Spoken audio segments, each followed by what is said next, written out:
Idol Katanggol! Aso ka na pala ni Pacheco! Hindi ako aso! Tinulungan ka namin! Itinuring kita na para isang anak! Akala ko magiging kakampi kita sa lahat ng laban!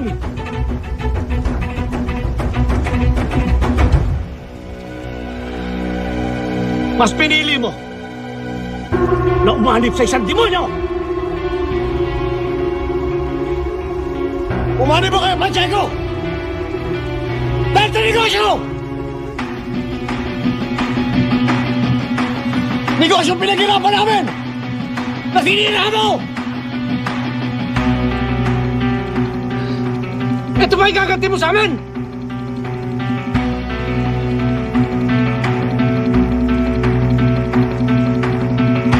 Pati si Amanda!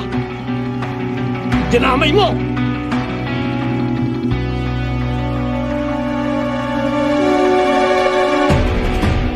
Wala kang utang na loob!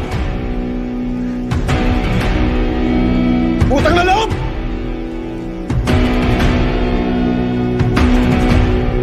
Kayo ang wala